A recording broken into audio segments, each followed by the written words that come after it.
Every conspiracy begins with a question someone wasn't supposed to ask.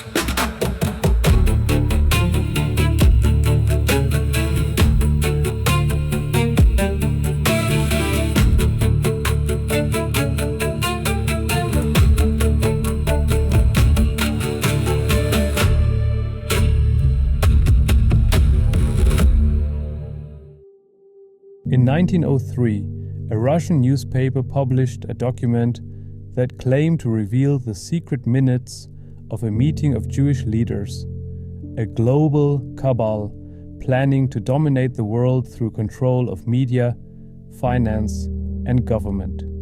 The document was called The Protocols of the Elders of Zion. It was a forgery, not a disputed document, not a controversial source. A proven, documented, historically confirmed fabrication, plagiarized largely from a French political satire that had nothing to do with Jewish people, written decades earlier as a critique of Napoleon III. It was published in a Russian newspaper in 1903 and as a book in 1905. That book would cross oceans. This was established as fact in 1921 by a journalist in the Times of London over 100 years ago. And yet, the protocols are still in print, still being distributed, still being cited, still shaping the beliefs of millions of people around the world, from Russian nationalists to American extremists to Middle Eastern political movements to online communities that have never heard the word protocols, but repeat its arguments daily without knowing it. This episode is about one question. Why doesn't a lie die when you prove it's a lie, where it came from?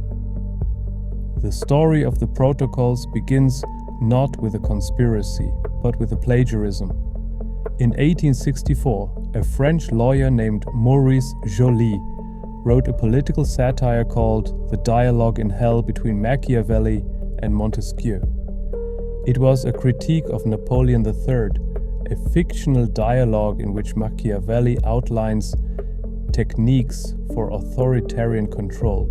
Jewish people are never mentioned. It has nothing to do with Judaism. Sometime in the late 1890s, agents of the Russian secret police, the Okhrana, took Joly's dialogue and rewrote it. They replaced Napoleon III with a fictional council of Jewish elders. They kept the structure, kept many of the arguments, kept the language, and turned a critique of one French emperor into an alleged confession of Jewish world domination. The purpose was political. Tsar Nicholas II needed a scapegoat for Russian social unrest. Revolutionary sentiment was rising. Pogroms against Jewish communities were already happening. The protocols provided a justification, a document that appeared to prove that Jewish people were responsible for Russia's problems. It was published in a Russian newspaper in 1903, then as a book in 1905, and it spread. The mechanics of spread. What happened next is the first case study in modern viral disinformation. The protocols were translated into German, French, English, Arabic, Japanese. They crossed oceans and ideological borders. They were read by people who had never met a Jewish person and people who had lived alongside Jewish communities their entire lives. In 1920, Henry Ford, one of the most powerful industrialists in America, serialized the protocols in his newspaper, the Dearborn Independent. The paper had a circulation of 700,000. Ford believed every word. He later published the series as a book called The International Jew. It was distributed across America and translated into 16 languages. Adolf Hitler kept a portrait of Henry Ford in his office. In Mein Kampf, Hitler cited the protocols as evidence of Jewish conspiracy. Whether he believed they were authentic is debated by historians. What is not debated is that he used them as justification, as propaganda, as the intellectual foundation for genocide. The protocols were cited at Nuremberg. They were read aloud in the German Reichstag. They were distributed to school children. A forged document produced by the Russian secret police to distract from domestic unrest became the foundational text of the Holocaust. The exposure. In August 1921, 18 years after publication, the Times of London correspondent Philip Graves demonstrated conclusively that the protocols were plagiarized from Joly's 1864 satire. He placed the texts side by side. The similarities were undeniable, in some passages nearly word for word. The exposure was reported worldwide. It made almost no difference. Believers said the similarities proved that Joly himself had been a Jewish agent, that the conspiracy was even deeper than previously understood. The forgery had been so effective that even its exposure was absorbed into the narrative. This is the pattern that MK Ultra showed us from the other direction. That once a framework is in place, contradicting evidence doesn't destroy it. It feeds it. Why it survives. The protocols survive for reasons that have nothing to do with their content, and everything to do with their function. They provide an explanation, not just an explanation for one event, or one crisis, or one injustice, a total explanation. A unified theory of everything that has ever gone wrong.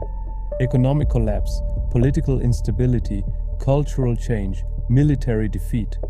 All of it attributable to a single coordinated source. That is an extraordinarily powerful thing to offer people in moments of crisis. Weimar Germany, hyperinflation, humiliation, social collapse. The protocols explained it. Post-Soviet Russia, economic chaos, loss of empire, institutional failure. The protocols explained it. The Middle East, colonialism, displacement, political humiliation. The protocols explained it. The specific content of the document is almost irrelevant. What matters is the structure, a hidden hand, a coordinated enemy, an explanation for suffering that locates the cause outside the community experiencing it. That structure is infinitely adaptable. It has been applied to every crisis, in every culture, across more than a century, and it is still being applied today. The digital resurrection. The internet did not create anti-Semitism, but it gave the protocols a distribution network more powerful than anything Henry Ford could have imagined. A 2020 report by the Center for Countering Digital Hate found that anti-Semitic content, much of it directly drawing on protocols' arguments without naming them, had increased by 893% on major social media platforms between 2015 and 2020. The language has updated, the memes are new, the platforms are different, the arguments are the same ones that were plagiarized from a French political satire in the 1890s. Young people encountering these ideas online have often never heard of the protocols. They don't know the history. They receive the arguments about media control, financial manipulation, political coordination, as if they were original observations arrived at independently, confirmed by their own research. Do your own research. We have heard that phrase before in this series. Germany and the living legacy. In Germany, The protocols have a specific and devastating history. They were central to Nazi propaganda from the earliest days of the movement. Julius Streicher, editor of the violently anti-Semitic newspaper Der Stürmer, distributed them widely. They were used to justify Kristallnacht, the deportations, the camps. At the Nuremberg trials, Streicher was executed partly on the basis of his role in disseminating the protocols, establishing in international law that distributing the document constituted incitement to genocide. Julius Streicher, das von Anfang 1935 spätestens an jeder wissen musste, in was für eine Behörde er eintrat und was für Befehle er gegebenenfalls zu vergegenwärtigen hatte. Nicht schön. In contemporary Germany, possession and distribution of the protocols is illegal under hate speech laws. And yet, they circulate online, in private channels, in communities that share them as forbidden knowledge, the very illegality adding to their appeal as suppressed truth. This is the paradox of censorship applied to conspiracy.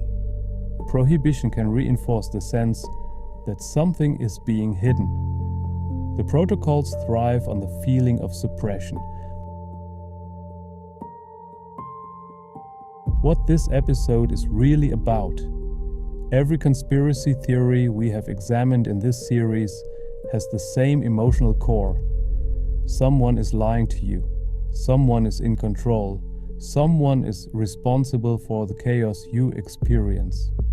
The protocols are the oldest and most dangerous version of that structure, not because Jewish people are responsible for the world's problems. They are not. The document is a forgery. The conspiracy it describes does not exist. This is not a matter of perspective or interpretation. It is historical and evidentiary fact. But because the structure of the protocols, the hidden hand, the coordinated enemy, the total explanation, has proven to be the most persistent and most deadly template in the history of conspiracy thinking. Every major conspiracy theory of the modern era draws on it in some form. The global elite, the deep state, the shadowy figures who really control things. The names change, the structure doesn't. And the consequences of that structure, when it finds fertile ground, when it meets a population in crisis, when it is amplified by a powerful medium, are not theoretical, they are historical. 6 million people.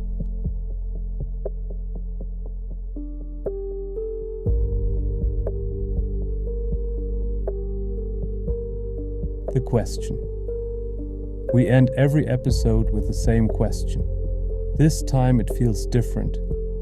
Heavier, more urgent, less open, not what fills the space when trust breaks, but what happens when what fills it is a lie that has already killed millions and is still spreading. The protocols are over 100 years old. They have been proven false for over 100 years. They are not going away. The question is not whether we can stop the lie. The question is whether we can build something strong enough that the lie finds no purchase. Whether we can answer the need for explanation, for meaning, for an enemy, for a story that makes the chaos make sense, with something true. That is not a question for algorithms. It is not a question for fact-checkers. It is a question for institutions, for education, for the people and systems we trust to hold reality together. The same institutions this series has spent 5 episodes watching fail.